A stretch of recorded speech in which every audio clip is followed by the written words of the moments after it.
maybe more than one example, 2 or 3 examples. I grew up basically and first started driving back in the 70s, and I can actually remember when gasoline was 18 cents a gallon, 20 cents a gallon, 30 cents a gallon, in that range. You know, it had the first car I had was a big Buick with a big gas hog engine, you know, 8-cylinder engine, burning, using about a gallon for every 7 miles, a gallon for every 8 miles. And it was no big deal though, because you could go get 20 gallons for, you know, $5 or $6. So that was really, we just didn't know how good we had it back then. Okay, you know, people didn't make the kind of money that they make nowadays, but that's, you know, because of inflation. But still, filling up your tank, you know, 20 gallons for $5 or $6. Picture what that would do for our economy right now if somehow there were a big giant rollback. I don't expect it to happen at that level, but if we could see gasoline down at the $1.25, $1.50 level, you know, that would really be one of the big things to spur the economy. But back in the 70s, that's one of the first, I guess, in my lifetime, the first gas crunch that I can remember. There might have been other shortages, so-called shortages prior to when I can recall, but that's the first one I remember really vividly because I was living it in the 70s.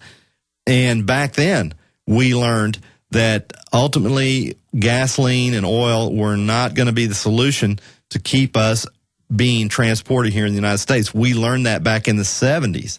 That was a big lesson. And back in the 70s, we saw gasoline go from, like I said, around 18 cents a gallon, 30 cent a gallon range, up to $1.50 a gallon. And that, so taking it from 30 cents to $1.50 was a 5-fold increase, 5 times higher. So imagine nowadays where we were like in the, I guess about a year ago, we were around the $2.50 range. Imagine if they had taken it from $2.50,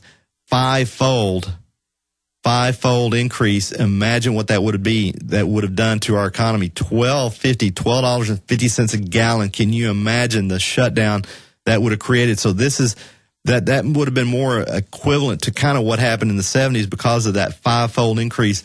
So it really crunched the economy here in Texas. I don't know about everywhere, but here in Texas, we actually had gas lines at the gasoline stations. There were, the NWO had, I think, even more control, obviously, probably on gasoline and oil back then, or maybe they just haven't implemented as much control yet. They probably have that same level of control if they want to where we could have, once again, gasoline lines at the stations. But here in Texas, we actually had gasoline lines at the stations, and at one point, there was actually rationing of a sense because you could only get gasoline on an odd or even day that matched your license plate. So in other words, if your license plate number ended in a 1, a 3, 5, 7, 9, then you could get gasoline on an odd numbered day. If your license plate was 0, 2, 4, 6, 8, then you could get gas on an even numbered day. So there was a form of rationing back then in the 70s here in Texas, up in the Dallas-Fort Worth area where I grew up. And fortunately, we haven't seen those types of events, at least not on a countrywide scale. I'm not sure even back then, here you most of the time you're just focused more on what's going on locally, obviously, and especially as a young man, a teenager at the time, I'm just paying attention kind of more to what's going on locally and not nationwide and certainly not worldwide. So I don't know how widespread that gas rationing was, but being here in Texas, we had some of the best supply.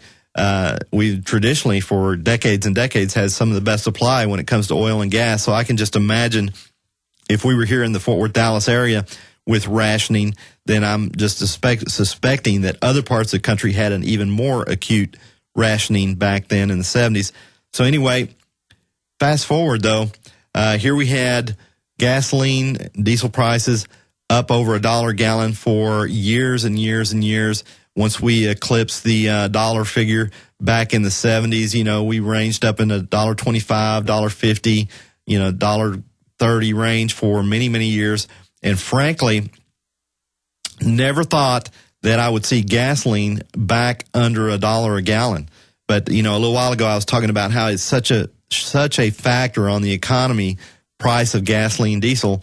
And to demonstrate that is we actually, believe it or not, and I couldn't believe it when it happened, we actually, in the late 90s, saw gasoline prices go below $1 a gallon. I couldn't believe it. It was literally almost like Christmas every day, especially being an independent contractor and having to buy gasoline every day. It was amazing. And think about the economy we had in the late 90s. That was one of the most popping, humming economies in the late 90s that we may ever see in our lifetime, or at least in my lifetime. Think of the things that came together. And a lot of people try to give Bill Clinton credit for the economy of the 90s. I tell you what, that guy, he's just the lucky guy that he was president at that time when it comes to the economy, because think of all the things he had going on starting in the early 90s, mid-90s, building up into the late 90s. You had the internet coming on. You had all that build out of the infrastructure of the internet. That still continues somewhat today, but back then in the 90s, you know, you had fiber optic cable being laid everywhere. You had, you know, roads being dug up for fiber optic cable, all the infrastructure for the internet. You had cell phones just blowing up. My first cell phone I had in 1997, and now kids grow up and they get their cell phone, you know, when they're kids, and they can't imagine a world without cell phones. And now it's hard to imagine a world without cell phones. But think of the infrastructure that had to go into the behind the scenes of making the cell phone industry work, the towers, all the different wires, and as that Alaskan senator that got fired, thankfully, used to talk about the internet and the tubes. But all that infrastructure built out in, you know, starting in the late 80s, going in the early 90s, cell phones, people getting handsets, internet, people getting PCs and computers. I didn't even mess with a computer till around 1997. I'm still pretty bad on the keyboard, even after 14 years, but here I was in 1997, would have been approximately, you know, late 30s, early 40s, and had never really messed with computers.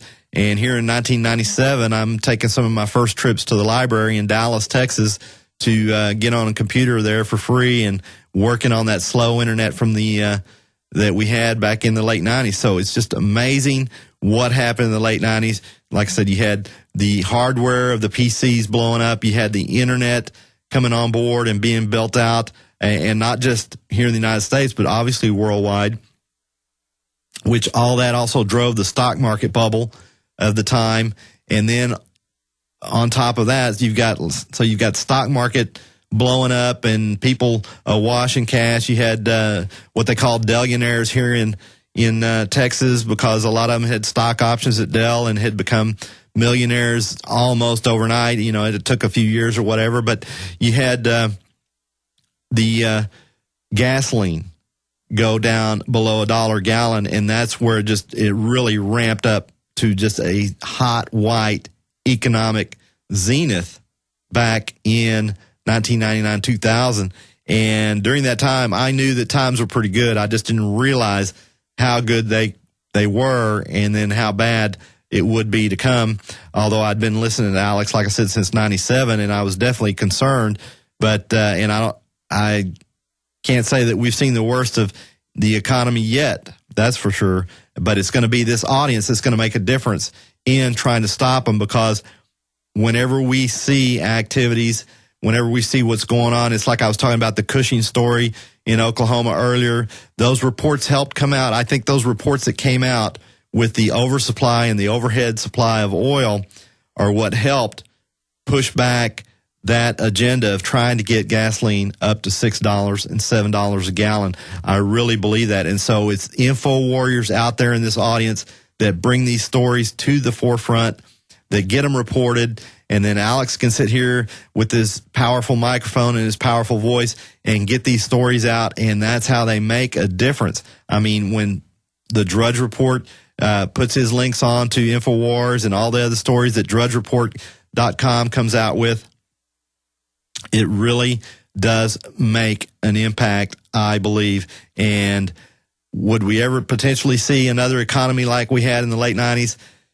I don't know. I mean, think of the convergence of all these different build-outs that occurred: cell phones, hardware for computers, PCs, the internet itself, and the build-out that occurred there, and then all these companies figuring out ways to take advantage of the internet, a brand new industry, huge, what is now a huge industry, and is still in development. Actually, we're still really in the early stages.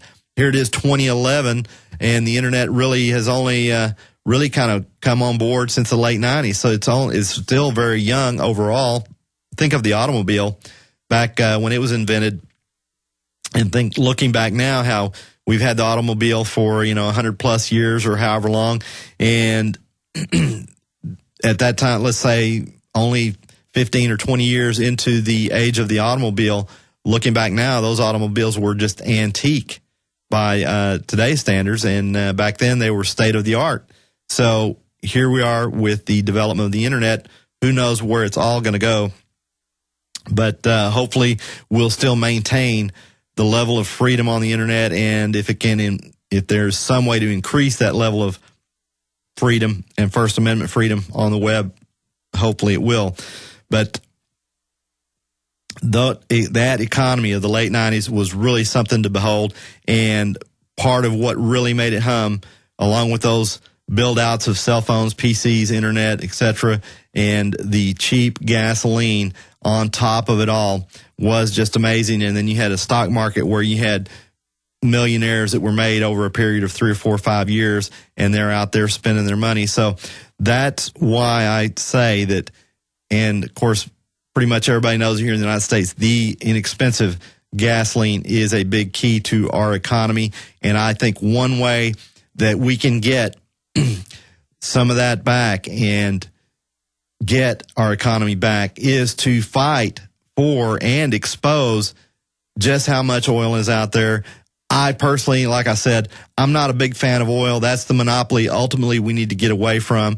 But we are not going to be able to unless we keep exposing the oil and also keep the American ingenuity up. The only good thing that is derived from these high prices of gasoline and oil is that it does make American ingenuity kick back into gear with the alternatives. But one thing the NWO appears to do is they appear to ratchet up gasoline prices up into the higher ranges that we've never seen, like the $4 a gallon range, etc.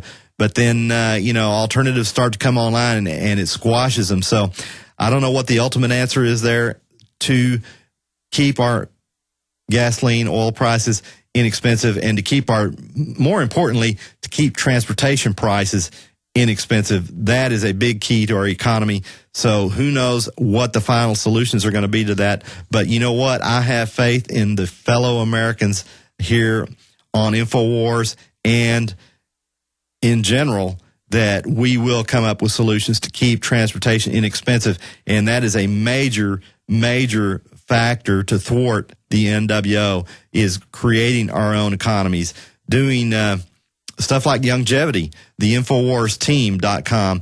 I think more and more people are going to get on board with those types of companies like InfoWars Team and the longevity products, because we've got to have many times more than one gig, so to speak, more than one job, more than one business. The multitasking effect, the same as what we do on the internet, seems to be kind of the way of the future. And I think that opportunities like InfoWars Team are going to be critical to keeping Americans working and to keeping Americans prosperous. Here we have an opportunity to really go international with this business. I was researching that more here recently, and I didn't realize that they're already in a lot of countries. They're already in 50, 60 countries. So if you've got friends and family over there, that's a good opportunity to get a worldwide business going. And so I think that, and that's